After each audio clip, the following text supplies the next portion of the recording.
In such a state, I'd come home in tears. I was a human being, after all. Я был человеком.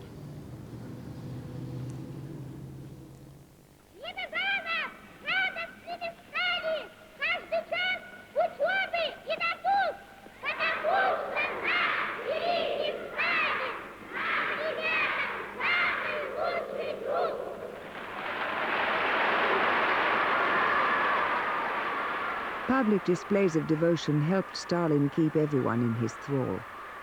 But children of enemies of the people had no cause to love him. After their parents' arrest, many found no one would take them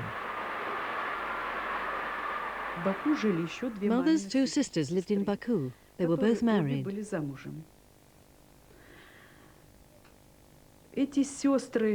And they both categorically refused to take me in. They didn't even visit me in the kindergarten. But you had to understand how they felt. Everyone was scared. In Baku, everybody was frightened of everybody else. So you have to understand my aunts. I can't blame them for what they did.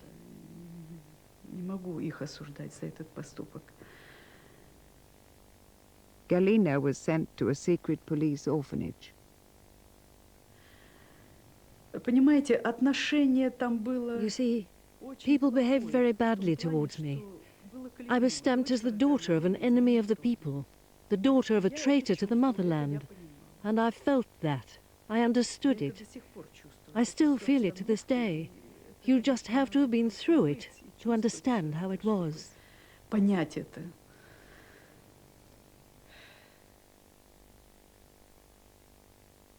Ella Schister was surprised by a prison guard's attitude.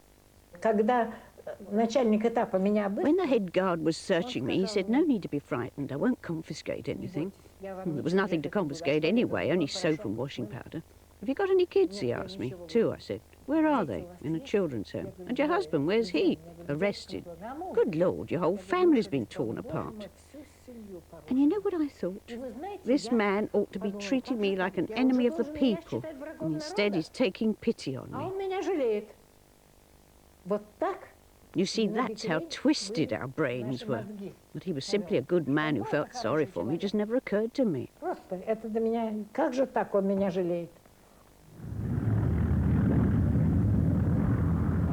In 1937, the world was preparing for war. The Soviet forces plunged into maneuvers.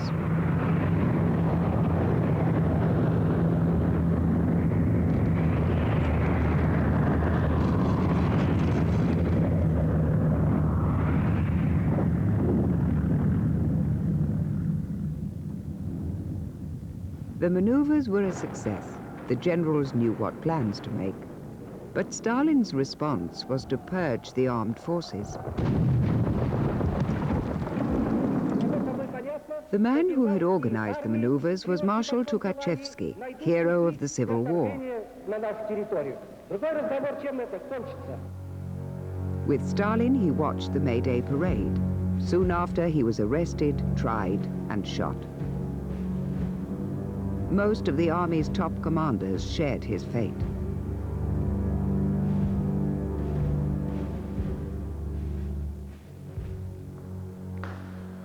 The army officers were accused of plotting a coup d'etat. In fact, they'd done nothing of the kind, although they were the only group that could have resisted Stalin. For these men who'd brought the Reds to victory in the Civil War, to question the party's legitimacy was unthinkable. And that's part of the explanation for what happened next. The last of the three great political show trials began here in March 1938.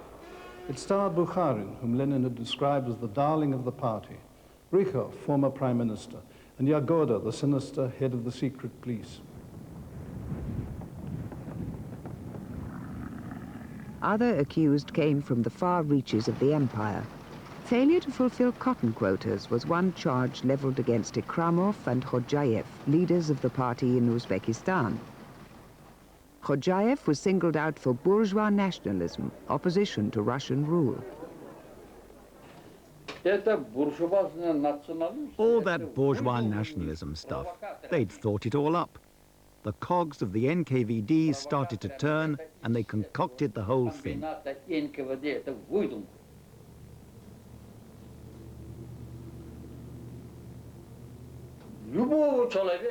They started accusing anybody of being a bourgeois nationalist. So if you weren't Russian, say you're an Eskimo, anybody, and you happened to say one day, well, look, here I am, I exist, then that was it. You were a bourgeois nationalist.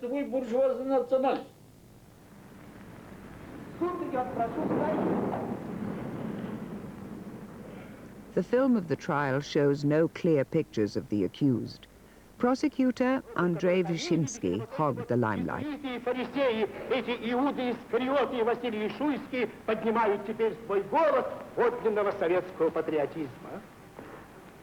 Теперь, я думаю, ясно для всех, что нынешние вредители-диверсанты, каким бы флагом они ни маскировались, троцкистским или бухаринским, давно уже перестали быть политическим течением в рабочем движении, что они превратились в беспринципную и безидейную банду профессиональных вредителей, диверсантов, шпионов, убийц. Понятно, что этих господ придется громить и корчевать беспощадно. The verdicts were a foregone conclusion, guilty on all charges. Foreign observers were invited to watch the trial. British diplomat Fitzroy Maclean witnessed the last act of a charade.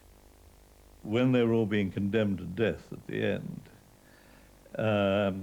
they were filming it, and the floodlights were on the dock. And the man who was operating the lights let them for a minute get out of control. And this is in this very big former ballroom. And right up in the ceiling somewhere was a little window with black smoked glass, and the light shone directly for a minute on that. And we all looked round, and there, sure enough, was Stalin at 2 or 3 in the morning, at the last night of the proceedings, watching all his former colleagues being condemned to death, which is one of the most nightmarish sights I've ever seen.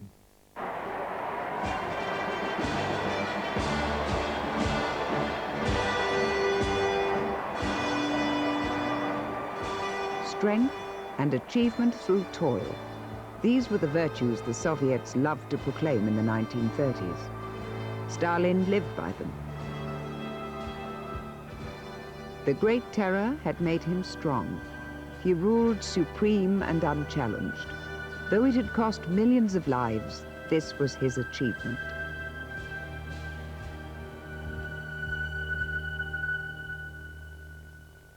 The year of the Bukharin trial, 1938, is usually seen as the end of the purges. It wasn't really. It was just that the system had stabilized. The prisons and camps no longer needed filling up, just topping up.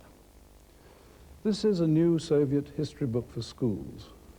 It says that by preliminary estimates, about 40 million people were repressed under Stalin. By my calculations, about half of these were executed or starved or were killed in labor camps. The Soviets used to criticize me for exaggerating. Now they're criticizing me for underestimating.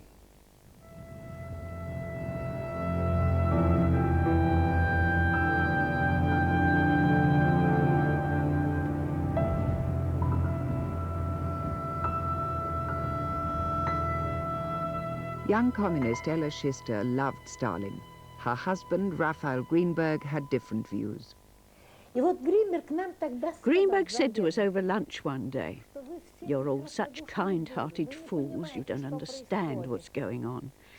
I'm telling you that Zinoviev, Kamenev, Bukharin, Rykov, Tomsky, Stalin will shoot every one of them.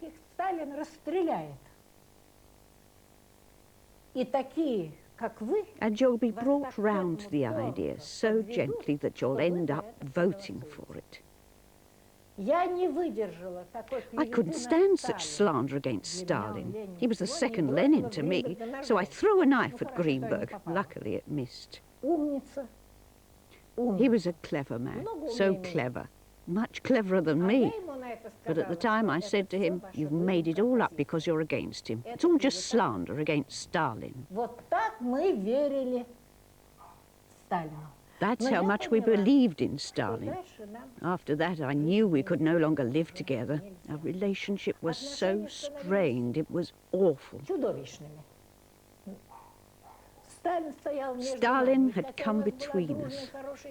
And even though we had a close and loving family, even though we had 2 children, I knew that we had to part. Greenberg was shot. Ella's second husband loved Stalin as much as she did. He was shot too.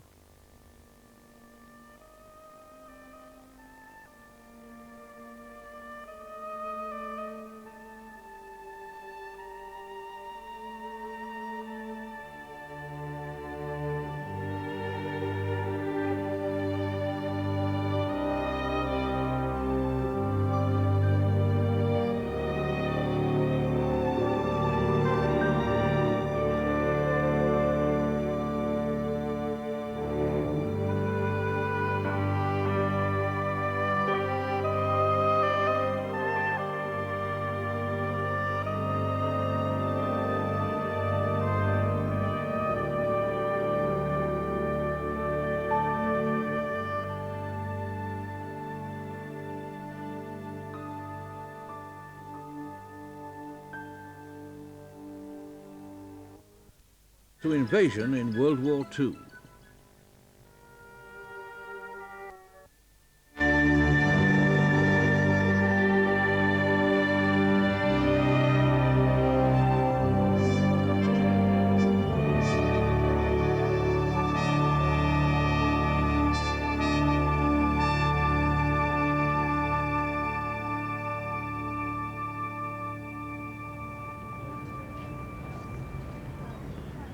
Young newlyweds come to pay their traditional wedding day respects at the eternal flame.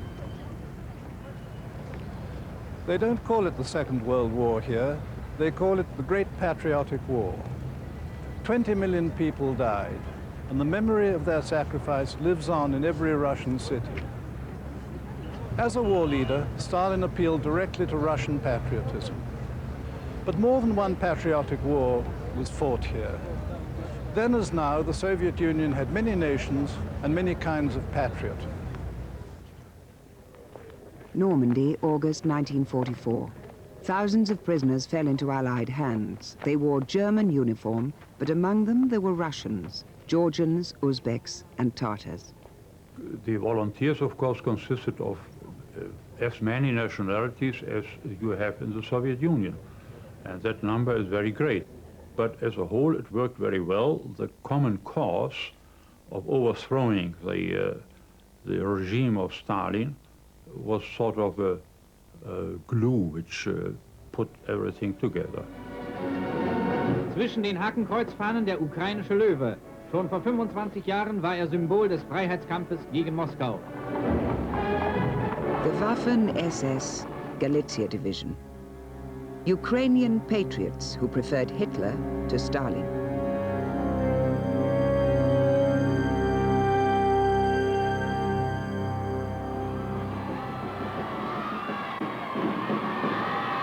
Berlin, April 1939. Adolf Hitler celebrates his 50th birthday. The Nazis had ruled Germany for 6 years. The Führer's army was strong. His ambition was boundless.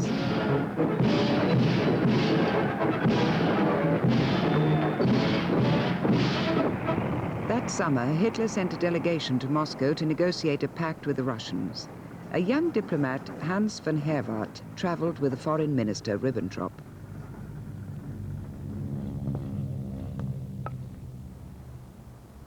Now retired at his family castle near Nuremberg, von Herwarth remembers the result of the mission.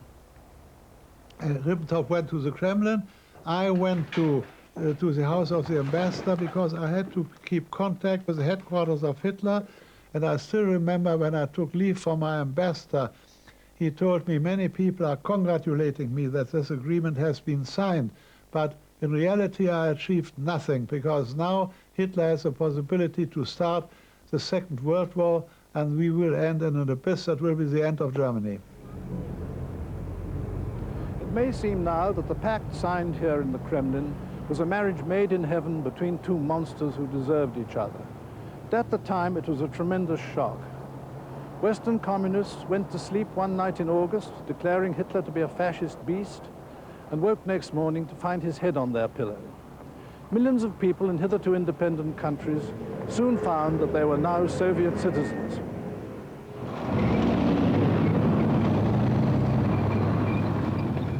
Poland disappeared from the map, divided up between Nazi Germany and Soviet Russia. This Soviet newsreel film was entitled The Liberation of Poland.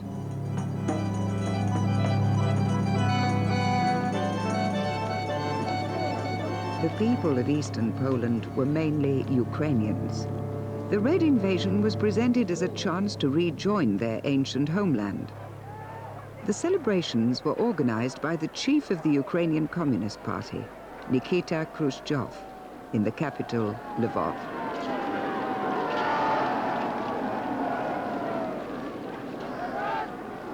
Within very few days, we saw the changes in the appearance even of the town. A lot of posters appeared, and a lot of propaganda was blared on the radio about the superiority of communist system, about the wisdom of the Communist Party, and about our liberation, that we join the paradise on earth. The same thing happened to Estonia, Latvia, Lithuania, and 2 Romanian provinces. Stalin annexed them under a secret protocol to his pact with Hitler. By May Day 1941, the pact had given him a precious 20 months of peace.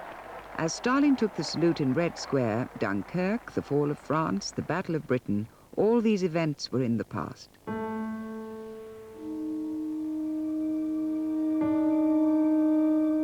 His army had been retrained and re-equipped since the punishing purges of the 30s, but the experienced officers who'd been shot had still not been replaced.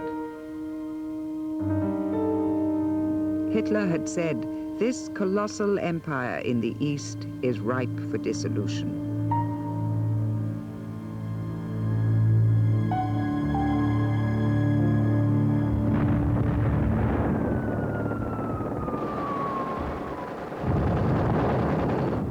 Operation Barbarossa, June the 22nd, 1941. A Soviet border unit radioed an appeal. "We are being fired on. What shall we do?" The reply from Moscow, "You must be insane, and why is your signal not in code?"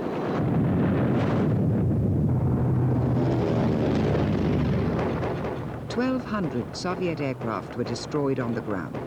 The Luftwaffe called it infanticide."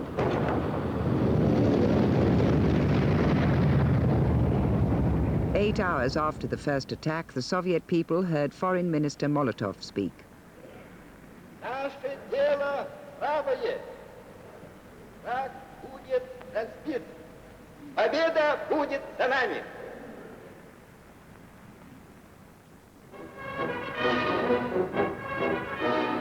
But in the Ukraine, the Germans were not automatically seen as enemies.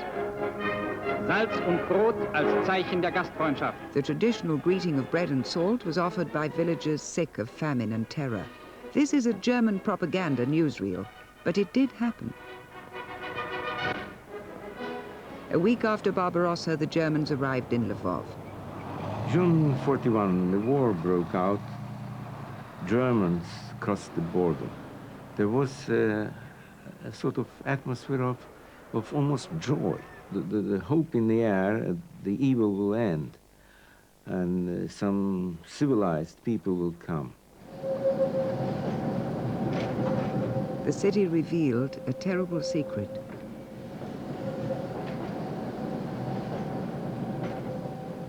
There was a message on the radio from the Germans. It said, "Wives, mothers, brothers, sisters, come down to the prisons." I got to the entrance. I can't remember now which one.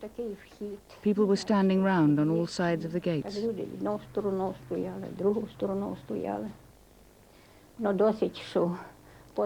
I could still see the bodies, though. They were lying in the courtyard, in rows.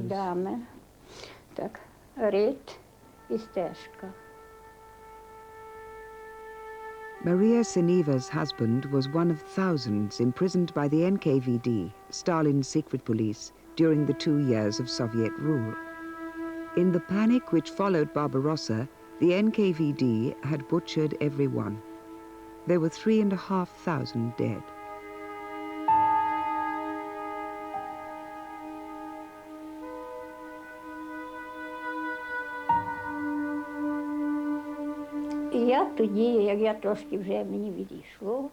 I walked up and down the rows and I stopped to look at one of the dead bodies. It was covered by a blanket. I lifted the blanket and there he was. I'd found him. I don't know what had happened to him.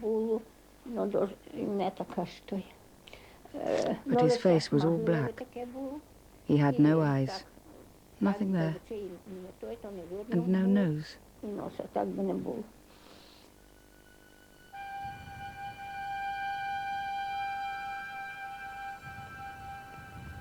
After some time, the bodies were taken out and laid out in the yard, in the rows, hundreds, thousands of them.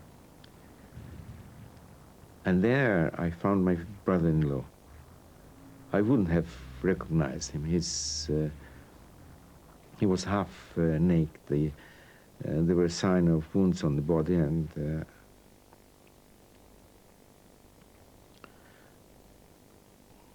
face was all in black and blue and pulp. He was shot through the head. The hands were tied at the back with a piece of rope. And the only way I did recognize him when I saw the sock. He had the sock on his foot, one sock, colored in stripes. I recognized the knitting of my mother. They put up these huge posters of Hitler everywhere. They said, "Hitler the Liberator." It sounds funny now, but then we really believed he might do something for our people, that we might get our freedom. Unfortunately, it didn't turn out like that.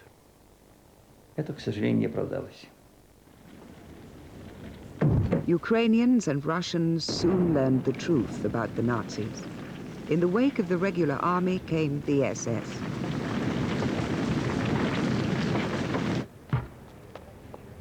They began to round up the Jews.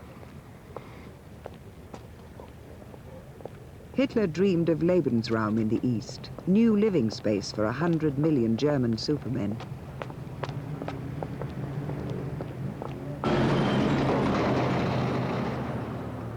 It wasn't just the Jews that Hitler hated. He regarded the Slavs as subhuman too. As the German army took prisoners, Nazi newsreels paraded examples. Hier eine kleine Auswahl besonders abschreckender Typen dieser bolschewistischen Untermenschen, die auf Befehl Stalins ganz Europa überschwemmen und Ordnung, Wohlstand und Kultur in Mord und Brand ersticken sollten.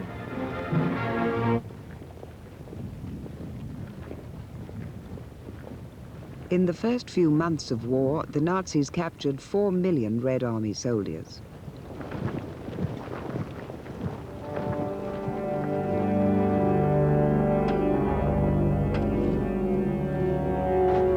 As the Soviet defenses collapsed, Stalin retreated to his dacha outside Moscow in a state of shock. For days he refused to speak to anyone.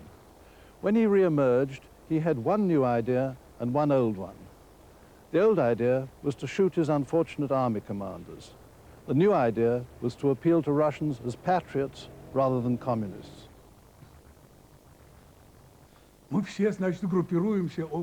We all got round the radio loudspeaker as Stalin's speech began.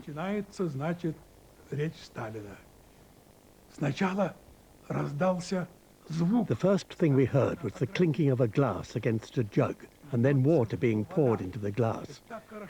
You could hear it so clearly. The water was poured out, Stalin took a gulp, and then he began to speak. братья и сестры. Dear brothers and sisters, those first few words of his brought us so close to him, as though it was our own father speaking. Родной отец.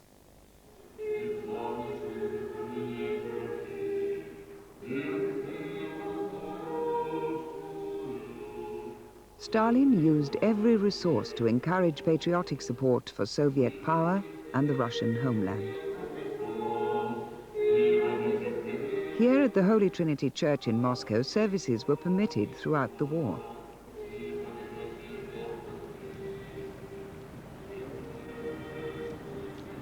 The Holy Trinity is next door to the factory where these women worked.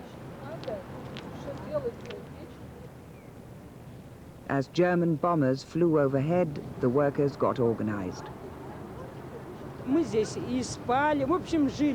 slept here, lived right here at the factory. We never went home. When the air raid warnings went off, it was mostly at night. So a group of us from the Home Defence Brigade would run up onto the rooftop, and we'd all run round and just throw the firebombs off. So basically you could say that the safety of the factory building was entirely in our hands. Of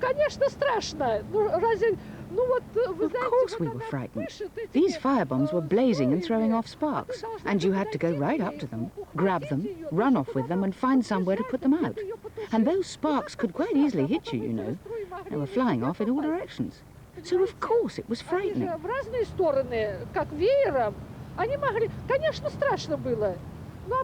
But after a while, we got very fierce. We'd pounce on the bombs, grab them by the tail and stick them straight into the water.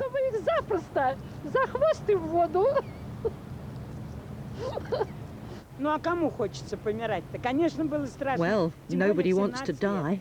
Of course it was frightening, especially when you're only 17. But you can get used to anything, can't you? By the end of the war, we were all quite fearless. But in that first October, panic gripped the capital. With the Germans nearing Moscow, the party organized groups of women to dig trenches to stop the German advance.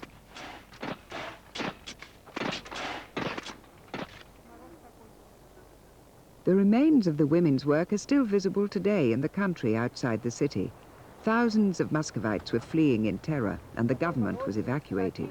Those who stayed were put to work.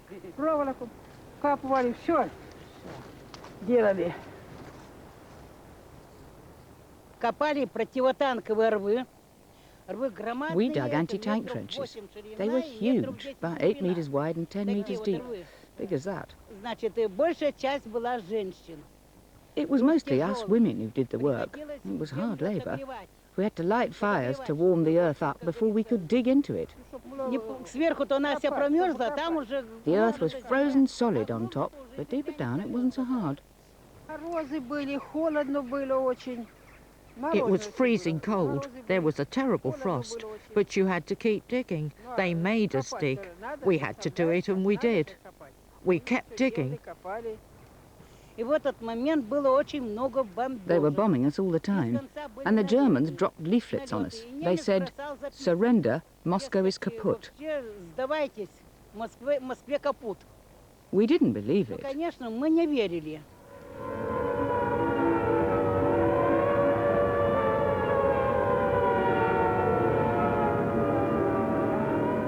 40% of the population of the empire was now under German occupation. On the frosty night of November the 6th, the Moscow Party faithful gathered in the metro.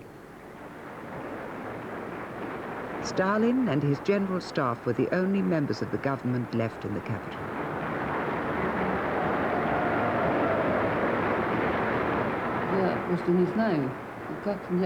I don't know how the roof didn't fall in. There was such an ovation.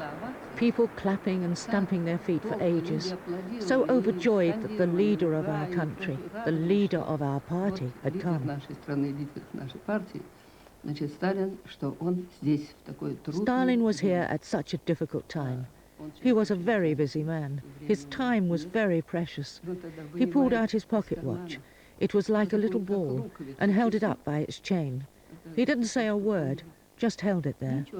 And everybody immediately understood that there was no time to waste. A deathly silence fell in the hall, as if there wasn't a soul there. That's how quiet it was.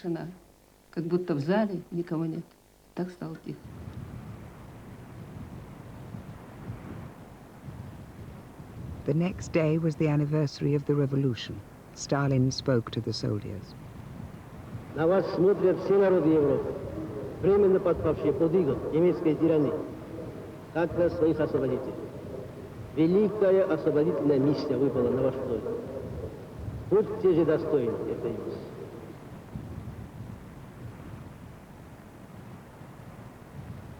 За полный разгром немецких захватчиков, смерть немецким оккупантам. Да здравствует наша славная Родина, ее свобода, ее независимость.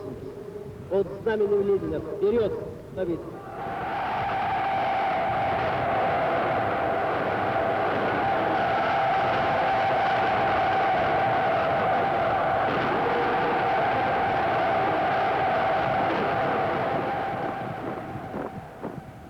They marched straight to the front.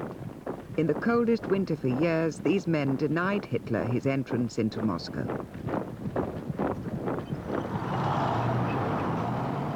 "300 armaments factories were now under German occupation. To modernize and extend its tank force, the Soviet government had to fight on an industrial front too.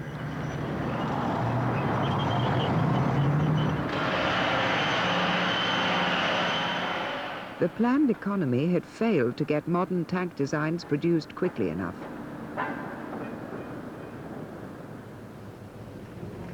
And as the Germans advanced, the workers at the Kirov arms factory in Leningrad were enlisted in a bold and desperate scheme.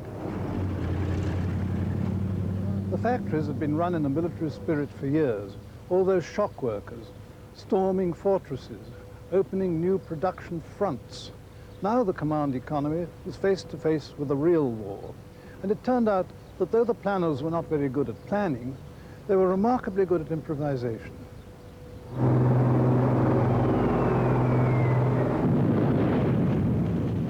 Leningrad was under fierce bombardment as the Germans threw a siege around the city. As winter closed in, there was no fuel, no electricity. Strict rationing was in force.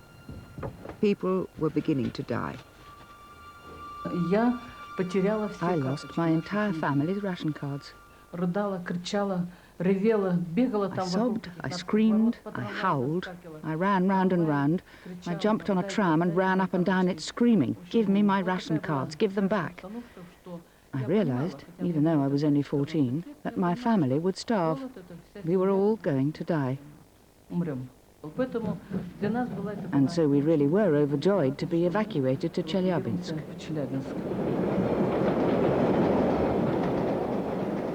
Alexandra Frolova was one of 10 million people who made the journey east. All over Russia and the Ukraine, whole factories were loaded onto trains to Siberia and Central Asia. In Chelyabinsk, the Leningraders built the guns and tanks to beat Hitler. I started at the factory on the 16th of January 1942. You could see people standing in the snow and frost, working in the open air. Filthy. Tanks everywhere. I just can't begin to tell you how dreadful it all was. I felt the horror and fear welling up inside me, all over again.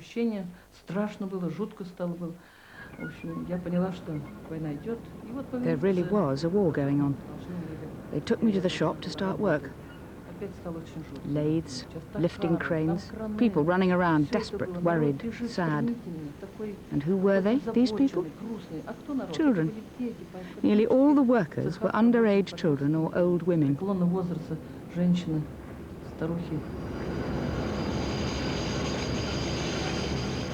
If the front needs it, we'll make it. The workers renamed their new home. Instead of Chelyabinsk, they called it Tankograd. Here they built the celebrated and revolutionary tank called the T-34. The Chelyabinsk factory had built tractors before the war.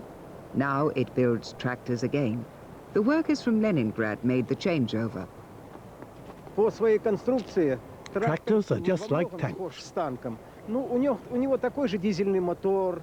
They've got the same diesel engine, the same transmission, Caterpillar tracks, and lots of other similar features. If it's got no armour plating, it's a tractor. Put a machine gun on top and it's a tank. Примерно близко к тому же к танку. Ну, конечно, There are differences, of course, but generally speaking, they're very similar. схожи машины. Начали выпускать танки. So we started to make tanks. Выпускали вот At the beginning, we were producing 3 tanks a day. By the end of the war, when the time came to take Berlin, we were making up to 35 tanks a day. That's a whole tank battalion every single day. Здесь формировался танковый полк каждый день.